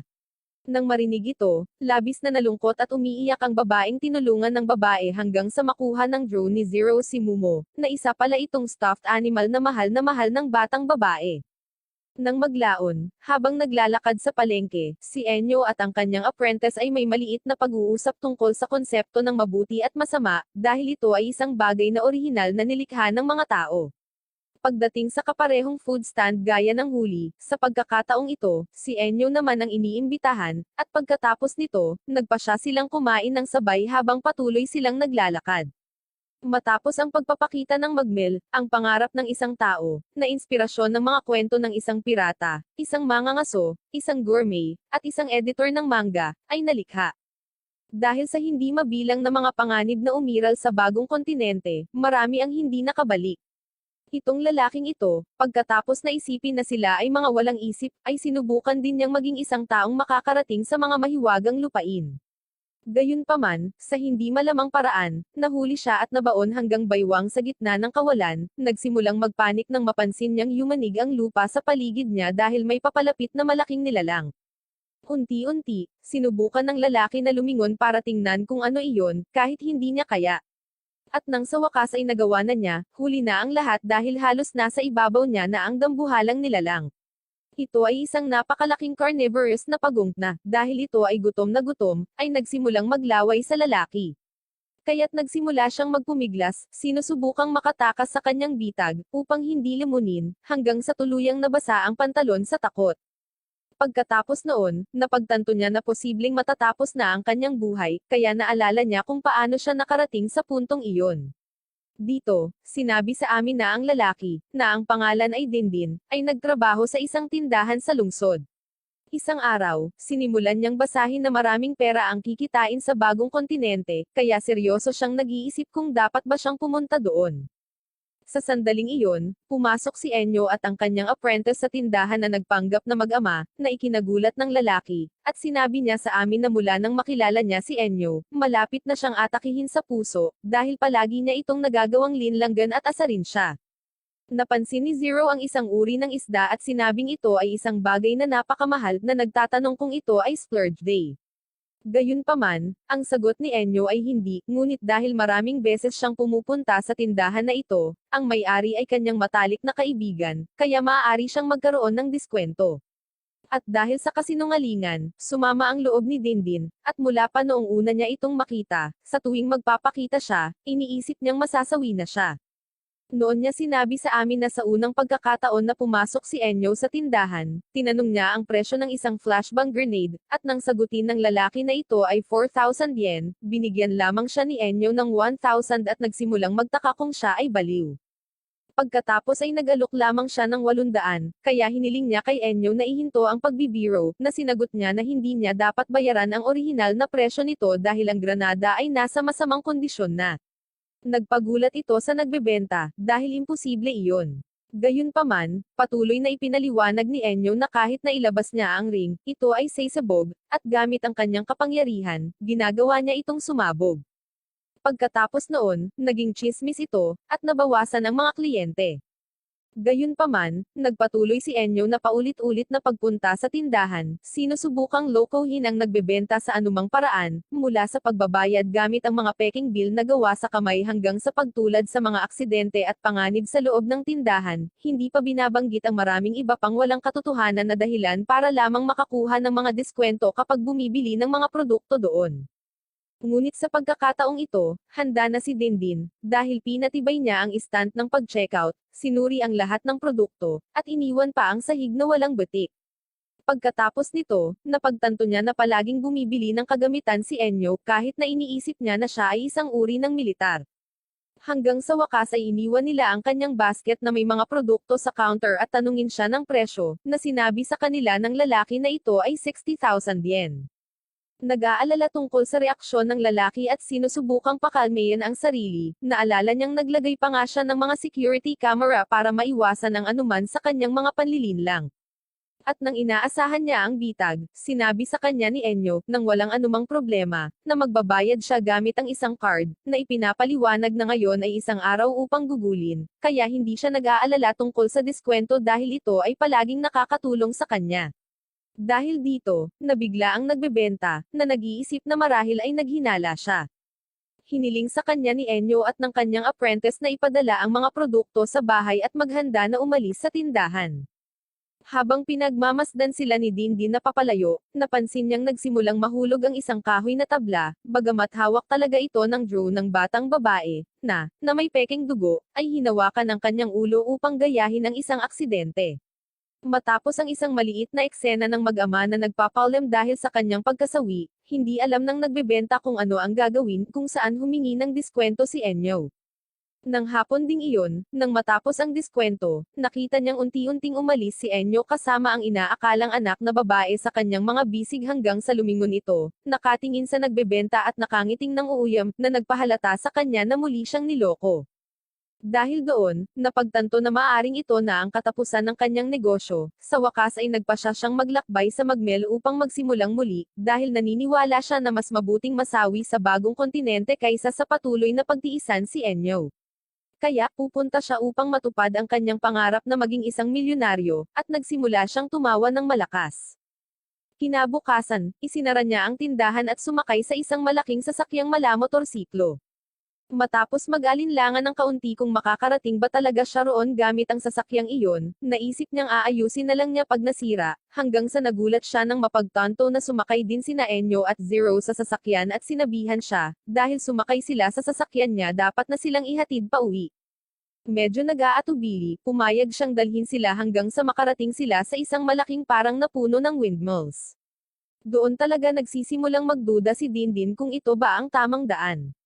Gayunpaman, sumasagot sila ng oo, at nagpatuloy sa pasulong, na sinamahan ng reklamo na sila ay masyadong mabagal. Matapos pagtawanan ng kaunti ang problemang ito, dumating sila sa isang pulang ilaw at huminto. Sinabi sa kanila ng determinadong tindero na noong bata pa siya ay isang napakabilis na driver at bibigyan niya sila ng isang demonstrasyon. Matapos marinig ito, nagdududa sila kung totoo ito, kaya naghanda ang lalaki sa pamamagitan ng paghawak ng kanyang kamay sa accelerator. Bago ito maging berde, pinutol ni Enyo ang preno, at pareho silang lumabas ng apprentice ng sasakyan nang hindi napansin ni Dindin. Kaya, kapag ang ilaw ng trapiko ay naging berde, ang sasakyan ay sumusulong ng napakabilis, isang bagay na ipinagmamalaki ng tindero. Gayunpaman, napagtanto niyang wala na ang kanyang mga kasama, at nang makarating siya sa isa pang ilaw ng trapiko, kapag sinubukan niyang huminto, napagtanto niyang hindi gumagana ang preno. Sa sandaling ito, isang malaking truck ang dumaan sa kanya, at sa sobrang swerte at paglihis ng manibela, nagawa niyang iwasan ito, upang matanggap ang pagsaway ng driver. Pagkaraang gamaan ang pakiramdam na siya ay nakaligtas, doon niya napagtanto na siya ay nasa bangin kung saan siya nadulas at nahulog sa dagat, kung saan muntik na siyang malunod kung hindi dahil sa itinapon ni Enyo na salbabida. Kapag naramdaman ng lalaki na tinatawag siya ng dagat, at sa pamamagitan ng kanyang motorsiklo, hinding-hindi niya mararating ang bagong kontinente, naisip niya na ang pinakamahusay na pagpipilian ay ang maglayag sa dagat. Makalipas ang ilang panahon, sa naipon na 30 taon, bumili siya ng bangka, at ipinagmamalaki niya ang kanyang naabot. Ngunit ang pagmamataas na iyon ay biglang naputol nang mapagtanto niyang muli, sina Enyo at ang kanyang inaakalang anak na babae ay nakasakay. Napansin nila na marami siyang supply at armas sa mga kahon, at tinanong siya kung siya ay isang uri ng kriminal na tumatakas sa bansa, kung saan siya sinisisi ni Dindin, dahil sila ang bumibili lamang ng mga armas niya sa murang presyo. Sa likod nito, ipinakita sa kanya ni Enyo ang kanyang kapangyarihan, paglikha ng isang granada sa kanyang kamay, at ipinaliwanag na ang kanyang kakayahan ay gumagana bilang isang uri ng scanner, pag-aaral ng istruktura at pagmamanipula ng mga materyales upang lumikha ng isang bagay na dati niyang pinag-aralan. Kaya't kung siya ay naiwang wala ang mga sandata na ibinibigay niya sa kanyang tindahan, hindi niya masusuri ang higit na iba't ibang mga armas. Sa makatuwid, siya ay nasa alanganin. Pagkatapos nito, binigay niya sa kanya ang granada, ngunit napagtanto niyang tinanggal nila ang ring. Kaya, mabilis niyang itinapon ito ngunit nadulas sa kanyang kamay, kaya ito ay nahulog sa barko. Hindi alam kung ano ang gagawin, direkta upang iligtas ang kanyang buhay, siya ay tumalon sa tubig, at ang kanyang bangka ay sumabog, kaya nawalan siya ng 30 taon na ipon. Habang lumulutang siya sa tubig at nakatingin sa langit, napagtanto niya na mayroon pa siyang huling pagkakataon, kaya ito ay maglalakbay sa himpapawid. Maya-maya, nagpasya siyang mag-hang gliding dahil wala na siyang sapat na pera para sumakay ng eroplano. Sa una, nagdududa siya kung makakarating siya doon gamit ang hang gliding, ngunit dahil walang babalikan at wala siyang balak na sumuko, nagsimula siyang tumakbo hanggang sa tumalon siya at lumipad. Ngunit ng ilang metro na ang taas, napagtanto niya na hindi niya alam kung saang direksyon naruroon ang magmel, at nagpasya siyang makita ito sa mapa. Ngunit napagtanto na hindi siya maaaring bumitaw ngayon upang suriin ito. Biglang nagpakita si Enyo, lumilipad sa tabi niya gamit ang drone ni Zero, at pagkatapos sabihin sa kanya, sinabi niya sa kanya na tila hindi siya ganap na makakarating. Kaya, lumikha siya ng isang malaking fan na nagpapalipad kay Dindin ng napakataas na nawawala ng katatagan at bumabagsak, na namamahala upang iligtas ang kanyang sarili sa huling segundo. Gayunpaman, muli siyang nawalan ng kontrol at nahulog sa isang truck na may lula ng mga baboy, at nakita namin na pinag-uusapan ng mga driver kung paano ito ang unang pagkakataon na pupunta sila sa magmel upang kunin ang mga maliliit na baboy na kanilang gagamitin bilang pagkain. Ganito nakamit ni Dindin, na napapaligiran ng mga baboy, ang kanyang pangarap na maglakbay sa bagong kontinente. Muli, bumalik kami sa simula, kung saan siya ay inilibing hanggang sa kanyang baywang kasama ang napakalaking pagong sa kanyang likuran, na naghihintay sa kanya na matapos magkwento para kainin na siya. Bago niya ito lamunin, nagpakita si Enyo na nagligtas sa kanyang buhay. Isang katotohanang labis niyang ikinatutuwa at masaya dahil nakikita niyang talagang tinuturing niya itong kaibigan, at sinabi ni Enyo sa kanya na muli siyang mamili sa kanya. Pagkalipas ng ilang araw, nakita namin si Enyo na nakatingin sa isang malaking screen na may pusa, habang inaalala ang kanyang pagkabata kasama si Showan sa isang malaking bahay na gawa sa kahoy sa isang lumang puno, habang si Zero, excited, ay patuloy na tumitingin sa screen, kung saan mayroong isang programa tungkol sa mga kuting, at sa tingin niya ay kaibig-ibig ang mga ito. Tuwang-tuwa, nakikita ang bawat isa sa mga bagay na kanilang ginagawa, sa wakas, dumating siya sa konklusyon na gusto niyang mag-ampon ng isang kuting at tinanong si Enyo kung maaari silang magkaroon nito, na tinanggihan niya. Kapag tinanong siya nito kung bakit, sinabi ni Enyo sa kanya na ayaw niya ng pusa dahil kinasusuklaman niya ang mga ito. Ito ay lubos na nakakagulat sa babae, na pagkatapos na isipin kung gaano sila kaibig-ibig, ay naniniwala na imposibleng maput sa mga pusa maliban kung ikaw ay isang masamang tao. Sinabi pa niya na ang mga tao ay nalulunasan ang kanilang sarili sa pagkabalisa sa trabaho, sa pamamagitan ng panonood ng mga kuting na video sa internet, kung saan ipinaliwanag niya na ito ay isang pagsasabwatan kung saan mayroong isang masamang kapangyarihan na nakapasok sa mga video ng pusa, at sa katotohanan, ninanakawan nila ang kanilang fighting instinct para magtrabaho sila na parang mga kabayo. Gayunpaman, sinabi ni Zero sa kanya na hindi magandang magsinungaling, at hinawakan ang kanyang sombrero, itinuro ang mga badge ng kuting na mayroon ito, na sinasabi na sila ay mga pusa, or hindi bababa sa sila ay mukhang mga. Gayunpaman, si Enyo, pagkatapos ipaliwanag na hindi sila pusa, ay sinabi sa kanya na hindi niya gusto ang pagkakaroon ng mga alagang hayop. Dahil dito, napakaseryoso ni Zero, na pagkatapos na patuloy na obserbahan ang mga badge sa kanyang cap, ay nagtanong sa kanya kung ang mga ito ay isang bagay na mahalaga sa kanya, kung saan patuloy niyang inaalala ang kanyang nakaraan kasama ang kanyang master. Noon, tinanong ni Enyo si Showan kung bakit siya tahimik at kung ano ang matagal na niyang iniisip, na sinagot niya iyon ay sa kanyang pamilya. Si Enyo, na nagulat na siya ay may pamilya, ay nagtanong sa kanya kung alam niya kung nasaan sila or kung ano ang kanilang ginagawa, na ang sagot ng kanyang master ay hindi, dahil wala na sila sa mundong ito dahil hindi niya sila kayang protektahan. Si Enyo, medyo nagulat, ay nagtanong sa kanya kung siya ay hindi sapat na malakas, ngunit sinagot ni Showan na siya ay mas malakas kaysa sa sino man, kaya ang kanyang apprentice ay nagtanong sa kanya kung ito ay dahil hindi siya nagsisikap ng husto, kung saan siya ay tumugon muli sa pamamagitan ng pagsasabi sa kanya na siya ay marahil ang taong nagsusumikap sa lahat.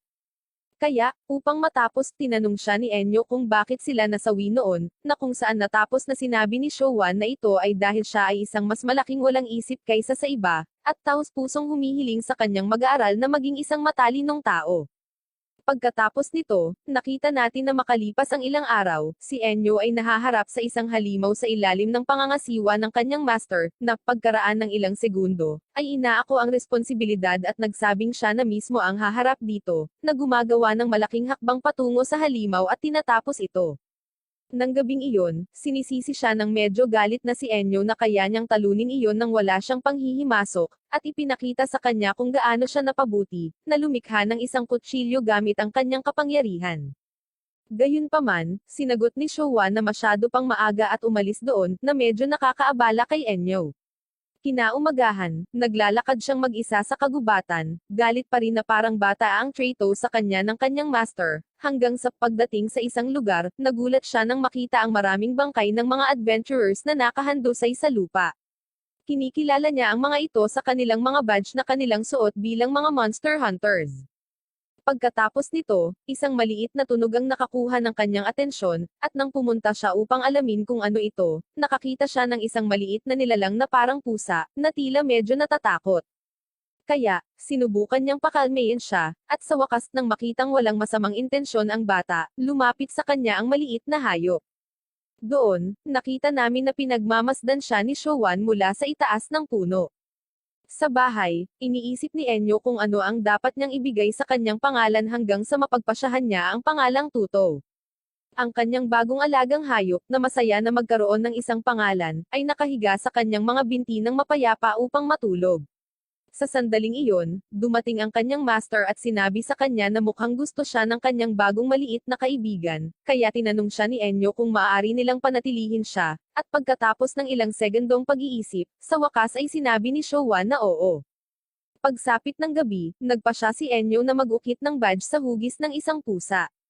Gayunpaman, sa proseso, nasugatan niya ang kanyang sarili gamit ang kutsilyo, dumudugo. Kaya, pagkatapos na makita ito, sinabi sa kanya ng kanyang master na siya na ang bahala sa pagtatapos ng badge. Ngunit bigla, nang makita na ang maliit na hayop ay paparating upang amuyin ang dugo sa lupa, inilalagay nito ang isang paa sa harap, pinutol ang landas, at pagkatapos ng isang serye ng mga malalim na sulyap, nagpatuloy siya sa kanyang trabaho. Maya-maya, nang natapos na ang mga badge, ibinigay niya ito sa kanyang estudyante, at isinabot niya ang isa sa mga ito sa leeg ng kanyang maliit na alaga. Pagkatapos, nilagyan siya ng sombrero ng kanyang guro, na may iba pang insignia na ginawa niyang bird, na sinasabi sa kanya na ito ay isang regalo para sa kanya kapalit ng pag-iingat ng isa sa mga badge, kaya't nagpalipez ng gabing magkasama na may magandang pahingaan. Sa kasalukuyan, alam na ngayon ni Zero ang pinagmulan ng kwento ng mga badge na iyon, at naiintindihan ni Zero na naging mahalaga ang mga ito sa kanya habang ginawa ito ng kanyang master, at pagkatapos nito, itinanong niya kung ano ang nangyari kay Tuto. Sinabi niya sa kanya na lumipas ang mga araw, at kahit na ang nilalang ay hindi kumikilos tulad ng isang normal na alagang hayop, hindi ito umalis kay Enyo at sinamahan siya kahit saan. Kahit minsan, noong sinusubukan nilang tumawid sa isang maliit na ilog, dahil takot ang pusa sa tubig, sinubukan itong buhatin ni Enyo sa kanyang mga bisig, ngunit nadulas siya, at ang unang ginawa ng alagang hayop ay kumuha ng patpat na may layuning tulungan siya. Nang makita nitong okay siya, tuwang-tuwa ito, sabay yakap sa kanya. Unti-unti, sinanay ito ni Enyo na gumawa ng mga trick tulad ng paghabol sa patpat, bagamat minsan ay nauuwi siya sa gulo ay nagiging matalik na magkaibigan, lahat ng ito ay pinapanood ng kanyang master, na nanatiling nakabantay sa kanya. Hanggang isang araw, habang naglalakad sa gubat, narinig ni Enyo ang mga sigaw ng tulong ng isang lalaking nasaktan ng husto na natapakan ang isang bitag ng oso, kaya na-trap. Doon natin makikita na ang lahat ay balisa na makakita ng dugo, at tinanong ni Enyo ang lalaki kung paano nangyari ang lahat na sinagot niya na hindi niya alam. Paimpal siyang naglalakad, at dahil hindi niya ito nakita, natapakan niya ito. Tinanong siya ni Enyo kung talagang hindi siya, ipinaliwanag na ang mga nilalang ng magmel ay hindi sapat na walang isip upang mahuli sa isang bitag. Kaya, bago tulungan ang lalaki, tinitiyak niyang hindi niya sinusubukang kumita ng pera sa pagbebenta ng bagay ng bagong kontinente, at nang suriin ang kanyang bag, nakakita siya ng isang mahalagang ibon, na nabebenta ng napakamahal sa black market. Kaya, nagpasya siyang palayain ito. Labis nitong ikinagalit ang lalaki, na bumunot ng baril, at matapos pagbantaang aatakihin siya kapag hindi niya siya tutulungan, sinimulang dilaan ni Toto ang sugat ng lalaki habang tinanong siya ni Enyo kung sino ang magpapalaya ng trap kung tatapusin niya ito. Matapos magpatuloy sa pag-uusap ng kaunti, napagtanto nilang dalawa na may nangyayari sa maliit na hayop dahil nagsisimula itong lumaki hanggang sa ito ay mag-transform sa isang malaking halimaw, na sa isang atake ng kuko nito ay pinapaslang ang lalaki. Dahil sa sobrang laki, nasira ang kwintas na suot niya, nahulog sa lupa. Matapos marinig ang bahaging ito ng kwento, labis na nagulat si Zero dito at tinanong si Enyo kung ano ang susunod na nangyari, kung saan ipinaliwanag niya na kailangan niya itong tapusin, na iniwan ang batang babae na labis na nabalisa. Habang patuloy niyang sinasabi iyon bago iyon, sinimulang lumunin ng halimaw ang bangkay ng lalaki, at matapos mapagtantong naroon si Enyo, walang awang inatake niya ito, sa swerteng nailigtas siya ng kanyang master. Nagsimulang ipaliwanag ni Showa na kung makainom ang pusa ng dugo ng tao, magbabago ang mga ganitong uri ng nilalang. Kaya, labis na nag-aalala, tinanong siya ni Enyo kung may anumang paraan upang maibalik siya sa normal, ngunit sinabi niya sa kanya na wala at tinuruan siya ng isang mahirap na aral na dapat niyang matutunan, na nagpapaalala sa kanya na ang lugar na kinaroroonan nila ay hindi isang ordinaryong lugar. Ito ay si Magmel. Pagkatapos nito, lumikha ng isang tibak, naghahanda siyang tapusin ang halimaw. Gayunpaman, siya ay nag-ambala ni Enyo, na humiling sa kanya na mangyaring hayaan siyang gawin ito, at ang kanyang master, pagkatapos tanungin siya kung kaya niya, ay inatake ni Tuto. Pagkatapos nito, pinalabas ni Enyo ang isang espada, na hawak niya, at doon nagsimula ang labanan sa pagitan niya at ng kanyang alaga, kung saan unang umatake ang halimaw. Humiwas si Enyo at nagawang salakayin siya. Gayunpaman, kapag tinamaan niya siya sa mga sungay, ang espada ay tumalbog at lumilipad sa hangin, na nagbibigay ng oras sa beast na gumanti, tinamaan ang bata at itinapon ito sa lupa. Habang pinagmamasdan niya itong unti-unting lumalapit, naaalala ni Enyo ang lahat ng mga sandali na kasama niya ito, at nang makita niyang sinalakay niya siya, muling gumawa ng espada gamit ang kanyang kapangyarihan, gumanti siya, at saglit, nakita niyang nag-aalangan ang nilalang kung tatanggapin ang atake. Kaya, sa isang mabilis na paggalaw, inatake ito ni Enyo, napagtanto na ang halimaw ay nakatingin sa kanyang kwintas sa lupa, at nanghihinayang sa pag-atake sa kanyang alaga, ito ay nasawi. Makalipas ang ilang oras, matapos mailibing ang napakalaking bangkay, nilapitan siya ng kanyang master, sinabi sa kanya na kumilos siya ng maayos, ibinigay sa kanya ang badge na mayroon si Tuto sa kanyang kwintas, at ipinaalala sa kanya na hindi niya ito kasalanan. Nang matapos ang kwento, parehong nanahimik si Enyo at ang kanyang apprentice sa loob ng ilang segundo hanggang sa basagin niya ang katahimikan sa pamamagitan ng pagsasabi sa kanya na iyon ang unang beses na nakapaslang siya ng halimaw, dahil sa bagong kontinente, kung hindi ka papaslang ikaw ang papaslangin. Pagkatapos nito, humingi siya ng paumanhin kay Zero at nagtanong kung maaari pa siyang maghintay ng kaunti pa para magkaroon ng mga alagang hayop. Magsasalita na sana ang babae, na medyo nalungkot sa kwento, nang biglang may isang customer na nagbell, at pagkatapos mag-alinlangan ng kaunti kung dapat ba niyang buksan, sa pagkakataong iyon, hiniling siya ni Enyo na kumilos ng normal.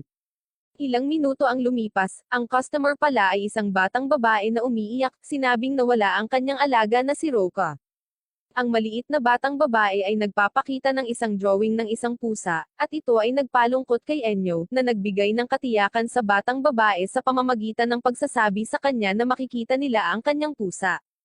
Ito ay nagpapasaya sa batang babae. Gayunpaman, itinutuwid niya ito sa pamamagitan ng pagsasabi sa kanya na si Roka ay isang aso, at nakita ang positibong saloobin ng kanyang amo. Sa kabila ng lahat ng iyon, ngumiti si Zero, malinaw na sinabi na kahit anong tingin mo sa kanya ito ay isang aso. Maya-maya, lumilipad sa ibabaw ng Magmel, sina Emilia at Owen ay dumating sa isang lugar ng kontinente na tinatawag na Magic Octagon, isang lugar kung saan maraming eroplano ang nahulog. Gayunpaman, sinabi ng lalaki na ang paglalakbay sa isang ship ay advanced, dahil imposible iyon para sa kanila na mapabagsak, dahil ito ang pinakamalaki at pinakamalakas na armadong helicopter sa mundo. Talagang ganito ang iniisip ni Owen, dahil ang sasakyan ay ginawa mula sa pinakamalakas na mineral ng Magmel, at iniisip na dahil sa mga ulat, kitang-kita ang mga dahilan ng pag-aalala. Gayunpaman, kung matutuklasan nila kung bakit mapanganib ang lugar na iyon para sa mga ship, ito ay magiging kapaki-pakinabang para sa kanilang kumpanya. Palalim silang lumalalim sa octagon na ito, at mula sa tubig, pinapanood ng ilang malapalakan na nilalang ang papalapit na malaking sasakyan. Gayunpaman, ang mga nilalang na ito ay nagsimulang maghagis ng malalaking bato sa ship gamit ang kanilang mahaba at malalakas na dila bilang mga tirador. Ang mga sundalo ng ship ay gumanti sa pamamagitan ng paggamit ng kanilang mga canyon at machine gun upang basagin ang mga projectiles na ibinato sa kanila. Gayunpaman, dumating ang panahon na nagsisimula silang maging sobra para makapag-react, hanggang sa mawalan sila ng kontrol sa mga makina. Sa sandaling iyon, may tumama sa helicopter, at sa pamamagitan ng mga kamera, nakita ni Emilia kung paano nahawakan ng mahabang braso mula sa silweta ng tao ang ship at hinayla ito patungo sa lupa na may balak na ibagsak ito, na nagtagumpay itong gawin. Pagkatapos nito, ang mga Polaka ay nagsimulang tumilaok, at ipinakita sa amin ang isang uri ng maikling humanoid na nakangiti at may medyo nakakagambalang mukha. Samantala, sa lungsod, si Dr. Chester ay nagtungo sa base ni Enyo, kung saan sila ni Zero ay nag-uusap tungkol sa mga marshmallow na labis na nagustuhan ng babae, at sinabing mula ngayon, ito na ang kanilang kakainin para sa almusal, tanghalian, merienda, at hapunan mula noong binili ito ni Zero dahil ibinenta ito sa mababang presyo at sa maraming dami, dahil wala silang pera para sa anumang bagay. Sa sandaling iyon, kumatok ang doktor sa pinto at sinabi sa kanila na nawala ang kanilang anak na babae sa bagong kontinente. Dahil dito ay naging curious si Enyo, mula noong huli silang nagkita, baliktad ang kaso, at ipinakita sa kanila ni Chester ang lugar kung saan pupunta ang kanyang anak at muling humingi ng tulong sa kanila, ipinaliwanag na inatake sila ng hindi kilalang puwersa kahit habang nasa ship. Nang marinig ito, papayag si Enyo, kapalit ng gantimpala na madouble kaysa sa huling pagkakataon.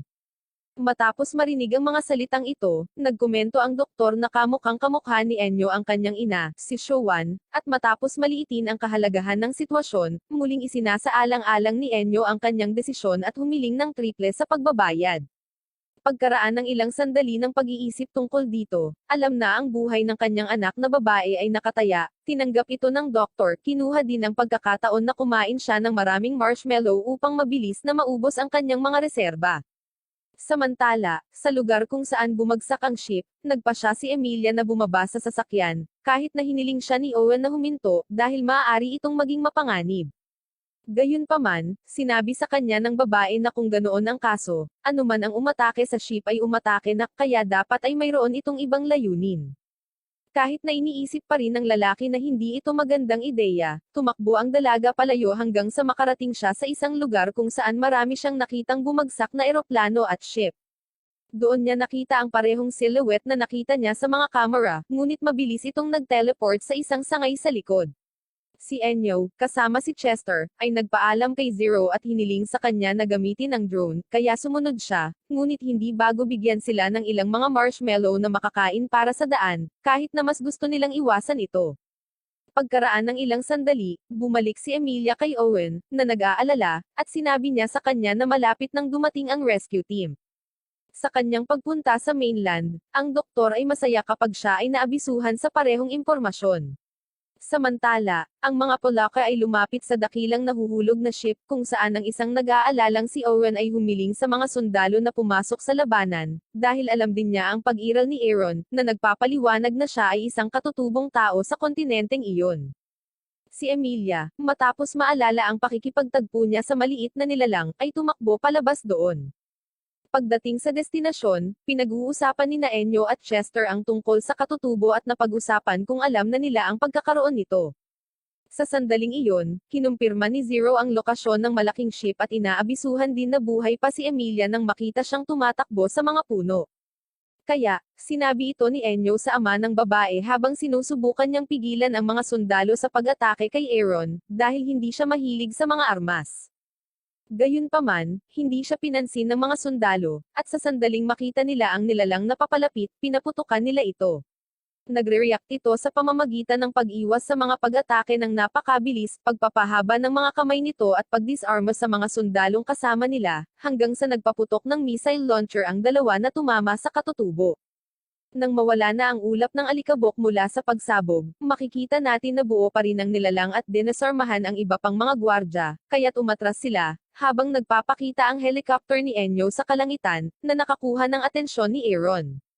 Iniulat ni Zero na sila ay nasa kanyang paningin, kung saan tinanong ni Enyo si Chester kung mayroon siyang anumang armas sa kanya, kung saan ang sagot ng lalaki ay malinaw na mayroon siya nito dahil sa mga panganib sa lugar. Sa sandaling iyon, iniunat ng katutubo ang isang braso sa direksyon ng sasakyan, at tumalon si Enyo sa tabi ng doktor bago ito tumama, na sinira ang helicopter. Ang drone, sa kabutihang palad, ay namamahala upang makuha ang mga ito sa hangin at nagsimulang ailapit ang mga ito sa lugar kung saan naruroon si Emilia, na nagsasabi na ang mga naliligaw na katutubong nilalang ay mula sa magmel na may mahusay na kapangyarihan ng kalikasan, at 30 pang mga specimen ang natagpuan na sa kontinente. Gayunpaman, lahat sila ay may dalawang bagay na magkatulad, na may kaparehong hitsura sa mga tao at pagkakaroon ng pareho or mas mataas na katalinuhan kaysa sa sangkatauhan. Sa wakas, muling nagkita ang mag-ama habang papalapit ang maliit na humanoid. Ipinaliwanag ng babae sa doktor na hindi masama si Aaron. Ayaw niya lang ng armas, sinasagot niya na alam na niya at mas mabuting si Enyo na lang ang bahala dito. Unti-unti niyang nilapitan ang katutubo, na mabilis na umatake sa kanya. Si Enyo, na nakikita ito bilang isang laro, ay tinanggap ang hamon, at pareho silang nagsimulang lumaban, umiiwas at naghahadyas ng atake at projectiles sa isa't isa nang walang tigil hanggang sa wakas, si Enyo, pagkatapos na ilagay ang kanyang sarili sa isang magandang posisyon, tinapos ang laban sa pamamagitan ng pagkatalo kay Aaron sa isang huling atake. Lumapit si Emilia sa lugar, sinasabihan siya na ang nilalang ay mabuti, at hindi kinakailangan na tapusin ito, na sinagot niya na hindi niya ginawa ang ganoong bagay. Makikita natin na ang katutubo ay natalo at inilibing ng malaking hanay ng marshmallow. Ang maliit na nilalang, kapag siya ay namamahala upang lumabas na may isang pares ng mga ito, ay nalulugod sa kanilang panlasa, kaya siya, kasama ang kanyang mga polake, ay nagsimulang kumain, kaya nagulat ang lahat sa paligid niya. Nagpa siya si Zero na gawin din ito. Sa wakas, sinabi ni Enyo sa katutubo na hindi sila magkaaway, at sinagot niya na ang tanging gusto lang nila ay mamuhay ng payapa, kaya nangako si Enyo na hindi na muling lalapit sa lugar na ito. Humingi muli ng tawad si Chester kay Enyo para sa mga problema, at dahil ito ang pangalawang pagkakataon na kailangan nila ang kanyang tulong, sinabi niya na nais niyang gumawa ng isang bagay upang magpasalamat sa kanya. Humihingi si Enyo ng bagong helicopter at anumang bagay maliban sa marshmallow. Nang marinig ito, dahil sa napakalaking panlasa na nabuo ng mga Polaka para dito, nagsimula silang tumilaok, at sinabi ni Zero na naiintindihan niya sila. Pagkatapos nito, nagtatapos ang misyon na may masayang resulta para sa lahat. Pagkaraan ng mga araw, ang drone ni Enyo at Zero ay nangongolekta ng pagkain sa magmel hanggang sa mahuli ng apprentice ang isang malajeli na kabute. Ipinaliwanag ng bidang lalaki na ito ay lubhang mapanganib kung saan siya ay natakot at ibinagsak ito. Pagkatapos, humiga siya sa damuhan, at pinapagalitan siya ng kanyang apprentice na babae, na sinasabi sa kanya na sila ay nasa ganoong sitwasyon dahil sa kanya sa pag-aaksaya ng pera. Kaya't kapag si Enyo ay bumangon muli, nakakita siya ng isang maliwanag na liwanag sa kalaliman ng kagubatan at nagpa siya na tingnan ito. Pagdating sa lugar, nakita niya ang isang maliit na nayo na may mga sira-sirang bahay sa harap niya, kaya naisip ni Zero na nakakatakot ito at maaaring may mga multo, kaya mag-iimbestiga siya gamit ang kanyang drone. Sa sandaling iyon, mula sa mga halaman, isang lalaking may ripple ang tumutok kay Enyo. Maya-maya, nakita naming tumungo siya sa tila carinderia, habang ang lalaki, na ang pangalan ay Tabo, ay nilagyan ng bala ang ilang kahon. Sa sandaling iyon, tinanong siya ni Enyo kung nakatira siya mag-isa, ngunit walang sagot. Kaya, sa pagmamasid na ang lugar kung saan ito dati ay isang cafeteria, humihingi siya ng kape sa lalaki. Muli, walang tugon. Matapos ang ilang segundong katahimikan, tinanong siya ni Tabo kung ano ang ginagawa niya doon, na sinagot ng bida na naghahanap lamang siya ng pagkain at idinagdag na ayaw niyang saktan siya, or pakialaman ang kanyang buhay. Gayunpaman, itinutok muli ng mga ngaso ang kanyang ripple sa kanya, at pagkatapos na obserbahan siya sa ripple, nagpa siyang kumuha ng kutsilyo at unti-unting lumapit, sa kabila ng pag-igting ni Zero, pinutol niya ang mga lubad ng bida, pinalaya siya. Matapos putulin ang mga lubad, sinabi sa kanya ni Enyo na masarap uminom ng kape, ngunit nang hindi siya nakatanggap ng tugon, nagpa siyang umalis, ngunit hindi bago tumingin sa isang larawan kung saan si Tabu ay may kasamang babae. Nang mapagtantong huminto ang bida upang tingnan ang larawan, inutusan niya itong umalis, at sumunod siya. Si Zero, na nagsasabing siya ay napakawalang galang, habang si Enyo ay kumukuha ng ilang hugis mata na prutas at inilalagay ito sa harap ng drone lens. Natakot ang apprentice, at kahit na sa tingin niya ay medyo kasuklam-suklam, sinabi ni Enyo sa kanya na ito ay matamis at masarap. Gayunpaman, wala siyang pakialam tungkol dito, dahil ito ay medyo nakakagambala. Muli, sa cafeteria, tinitingnan ni Tabo ang larawan at inaalala ang kanyang nakaraan, kung saan naghain siya ng kape sa kanyang mga customer habang ang kanyang anak na babae ay nagtatanim ng halaman. Sa kasalukuyan, inaatake ng isang nilalang si Enyo, at natutuwa sila dahil napakaganda ng kalidad ng karne ng halimaw na iyon, kaya plano nilang mahuli ito para makakain. Gamit ang kanyang kapangyarihan, sinubukan ni Enyo na atakihin ang halimaw. Gayunpaman, iniiwasan niya ang atake at nagsimulang tumakbo, sinusubukang makatakas. Kaya, sinimulan nilang habulin ito hanggang sa makarating sila sa isang clearing sa kagubatan, at nang sa wakas ay nagawa nilang cornerin ito, isang malaking halimaw ang nagpakita mula sa ilalim ng lupa, kinakain ng maliit na nilalang at muling ibinaon ang sarili sa ilalim ng lupa. Nagulat dito si Zero, at sa sandaling ang panganib ay lumipas na, ang bidang lalaki ay nagpapaliwanag sa kanyang apprentice na ito ay isang kakaibang halimaw na makikita dito. Ito ay kahit na ang unang pagkakataon na siya mismo ay nakakita ng isa. Gayunpaman, alam niya na sila ay nakatira sa ilalim ng lupa at lumalabas kapag sila ay nagugutom. Habang sila ay nag-uusap, nakarating sila sa isang lugar na puno ng mga libingan, at nang mapagtanto nila na ito ay isang sementeryo, sinimulan nilang siyasatin ng kaunti ang lugar hanggang sa marating nila ang isang libingan na may mga sariwang bulaklak na nakalagay dito. Gayunpaman, habang papalapit siya, nakatanggap si Enyo ng isang putok na napakalapit sa paa, na sa kabutihang palad ay hindi tumama. Ito pala ay si Tabo, na nagpapaalala sa kanya na siya ang nag-utos sa kanya na umalis. Isang katahimikan ang bomb alert sa kapaligiran, naputol lamang ng tunog ng magazine ng lalaki na naghahanda at magpaputok ng dalang isa pang bala, na dumaan ng mas malapit sa ulo ni Enyo nang hindi siya tinamaan bilang isang paraan ng babala. Pagkatapos nito, sinabihan siya ng lalaki sa huling pagkakataon na umalis. Kaya naman, sumunod na lang si Enyo at nagpatuloy sa paglalakad sa mga puno hanggang sa mawala siya.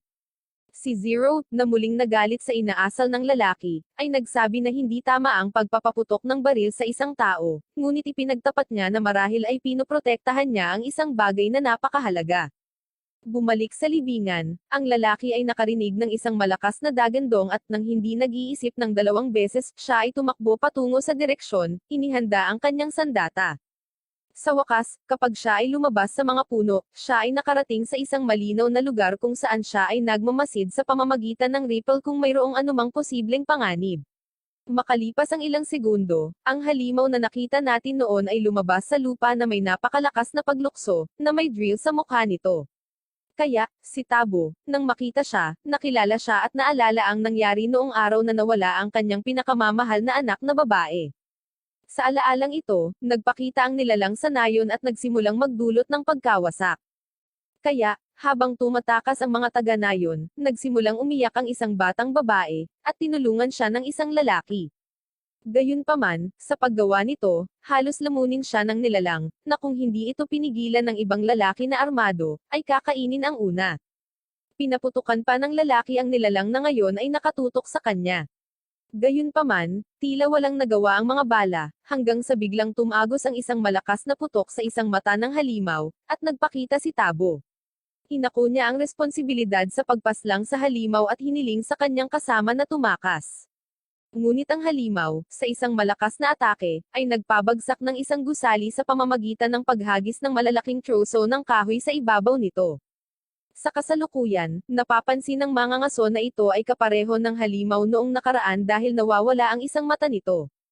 Kaya, sinusubukan niyang i-target ang iba. Gayunpaman, ang kanyang paningin ay nagsimulang mabaigo, na nagdulot sa kanya upang makaligtaan ang pagtama. Ang shot na ito ay nagpa-alerto kay Enyo, at habang papalapit ang nilalang, muling itinuro ni Tabo ang direksyon sa isang mata nito.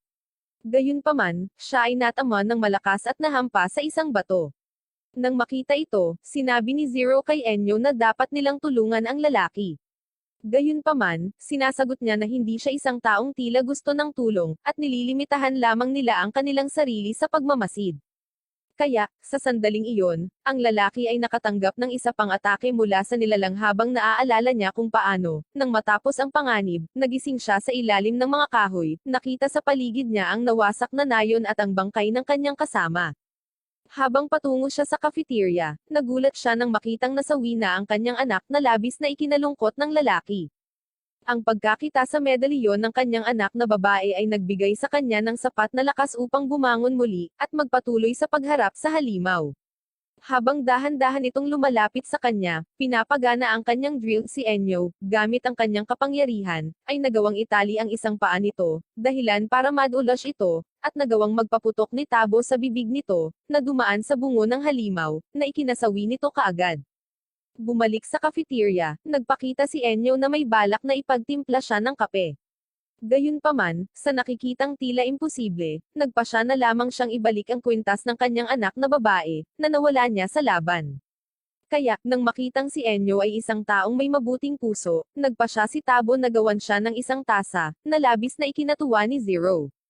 Makalipas ang mga araw, pagpasok ni Zero sa opisina ni Enyo, nakita niyang may babaeng nakaupo sa kanya, nagpapakain sa kanya. Kapag tinanong niya kung sino ang kasama niya, sinagot niya na siya ang kanyang bagong sekretarya. Tinanong siya ng babae kung sino ang maliit na babae, na sinagot niya na para siyang alagang hayop, na labis na ikinagulat ni Zero, lalo na nang makita niya na noong nalagyan niya ito ng puding, nilinis niya ito gamit ang kanyang dila. Dahil dito ay labis na kinabahan at napahiya pa si Zero, hanggang sa bigla siyang nagising, napagtanto na panaginip ang lahat. Naiinggit sa pag-iisip tungkol sa kung gaano kasaya ang kanyang master, naisip niya na dapat siyang makahanap ng ilang paraan upang mapalapit sa kanya at sa wakas ay maging isang may sapat na gulang. Kaya, habang si Enyo ay natutulog, si Zero ay tumungo palabas sa isang tindahan ng damit kung saan nakita niya ang isang pang-adult na outfit na talagang nagustuhan niya. Gayunpaman, ito ay napakamahal. Sa sandaling iyon, nagpakita si Emilia, na ikinagulat ng batang babae. Tinanong siya ng babae kung bakit hindi niya kasama si Enyo, na sinagot niya na ngayon ay isang bagay na pribado. Matapos marinig ito, napansin niyang nakatingin si Zero sa suit, kaya tinanong niya ito kung gusto niyang subukan ito. Bagaman sa una ay ganap niyang itinatanggi ito, sa wakas ay pumayag siyang subukan ito. Bagaman atubili, isinuot niya ang kanyang damit. Gayunpaman, dahil sa kanyang maikling tangkad, ang suit ay masyadong malaki para sa kanya, na inirereklamo ng tindera dahil wala itong mas maliit na sukat. Kaya, unti-unti, sumusubok siya sa iba't ibang mga kasuotan, wala sa mga ito ang nauuwi sa pagkumbinsi sa kanya. Sa wakas, sa pag-alis nila sa tindahan, mayroon silang pag-uusap kung saan sinabi ni Zero na gusto niyang maging mas nasa hustong gulang. Sa sandaling iyon, nagpakita si Daesom, na nag-imbita sa kanila na kumain ng puding, na nagpapasaya sa batang babae. Pagkatapos kumain, pinag-uusapan nila ang dahilan kung bakit sila magkasama at ipinaliwanag na gusto ni Zero na magmukhang mas matanda. Matapos marinig ito, iminungkahi ni Daesom ang pagbabago ng hairstyle sa pamamagitan ng pagpunta sa isang estilista, kung saan, pagkatapos subukan ng iba't ibang mga hairstyle, wala sa mga ito ang nakakumbinsi sa kanya. Hanggang sa kinulayan nila ng dark color ang buhok niya. Kapag naaalala ng batang babae ang mula sa kanyang panaginip, iniisip niya na sa pamamagitan ng pagkakaroon ng parehong hairstyle, mas mukhang adult siya kasama nito. Kahit na ang lahat ay sumang-ayon na siya ay mukhang mas mature, sinabi ni Daesom na ang tanging problema doon ay si Zero ay napakaikli. Kaya, nagpasya silang pumunta sa tindahan ni Dindin upang tanungin siya kung mayroon siyang anumang gamot na nagpapataas ng tangkad. Sinabi niyang meron, ngunit may problema kung saan nagkomento si Daesom na kung tungkol sa pera, hindi mahalaga kung gaano ito kahalaga. Babayaran niya ito, ngunit ang paliwanag ng nagbebenta ay walang kinalaman sa pera, kundi nasa magmel, dahil may puno doon na namumunga para sa paglaki.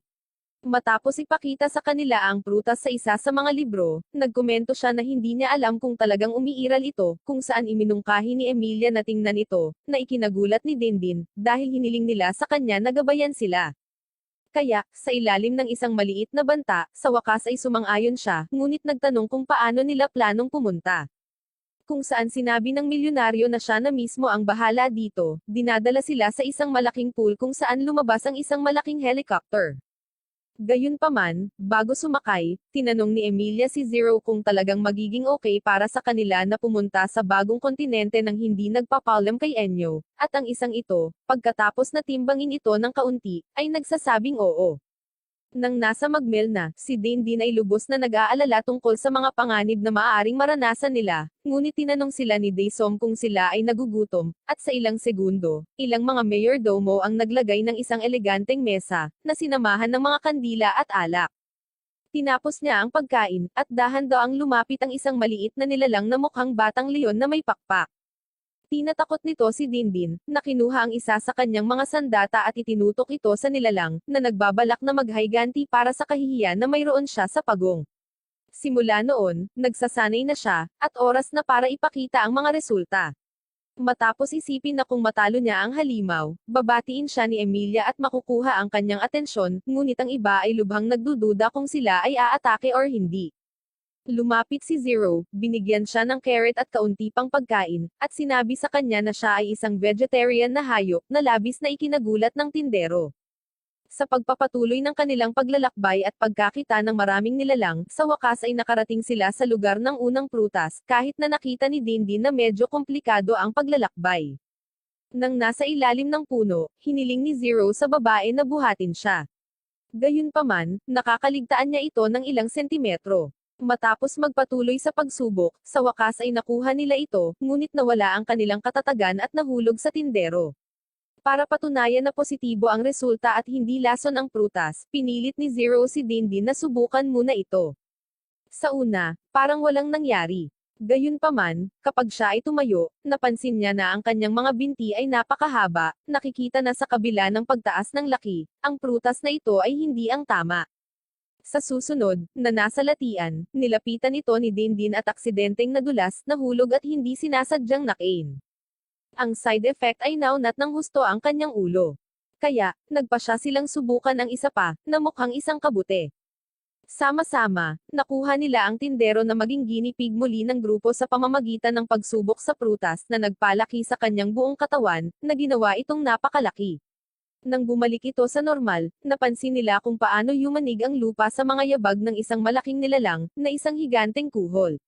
Hindi man lang nag-react ang kuhol sa mga putok ng machine gun ng mga butler, na pinatumba niya gamit ang kanyang mga galamay. Ang bawat isa ay nagsimulang maghanda upang labanan ito hanggang sa atakihin siya ni Dindin gamit ang isang pana, at ang arrow ay naputol, na nagtuturo sa amin na ang halimaw ay talagang matigas. Si Zero, kasama ang kanyang drone, ay sumusubok na gambling siya, ngunit ang higanteng snail ay naglalabas ng isang uri ng mga spores, kung saan tumutubo ang mga halaman, na lumilikha ng isang hole sa kanilang paligid, na nagiiwan sa kanila na nakulong at lubhang mahina. Sa sandaling tila lalamunan sila ng kuhol, nagpakita si Enyo, tinamaan ito at ipinadala sa hangin. Gayunpaman, muling umatake ang snail kaya hiniling niya sa kanila na umalis doon habang hinaharap niya ang halimaw. Kaya naman, habang nag-aaway silang dalawa, ang iba ay naghahanap ng paraan para makaalis sa hole ng halaman at sinabi na ang tanging pagpipilian ay kainin muli ang mga lumalagong prutas. Tumanggi ni Dindin. Gayunpaman, pinipilit nila siya. Si Enyo, dahil sa kung gaano katibay ang halimaw, ay hindi ito matalo. Ngunit sa di kalayuan, naging higanti ang tindero, sinira ang mga halaman at kinakain ng isa pang prutas na nagpalaki ng mga binti. Isang malakas na sipa ang ibinibigay niya sa kuhol kahit nawalan ito ng balanse at bumagsak. Ngunit higit pa sa lahat, pinapakain nila ang huling mga prutas na nagunat sa ulo nito. Sa pamamagitan ng isang headbutt, binabaligtad nila ang kuhol, isang bagay na sinamantala ni Enyo upang bigyan siya ng isang malakas na atake sa kanyang mahinang punto, kaya natapos ang laban. Pagbalik sa bahay, nagpaalam sina Emilia, Daesom at Dindin, habang si Zero ay humihingi ng tawad sa kanyang master dahil sa pagpunta sa Magmel nang hindi sinasabi sa kanya, ipinaliwanag na ito ay dahil gusto niyang makahanap ng isang bagay na lumabas sa isang libro na mayroon ang tindero. Sinabi sa kanya ni Enyo na ibinigay niya ito sa kanya, at syempre, ito ay hindi totoo. Kahit na sinabi sa kanya ni Zero na totoong nangyari ang isinulat niya sa libro, sinabihan lang niya itong dalhin ito sa susunod, na tinatanggap niya habang iniisip na masaya sila sa paglalakbay.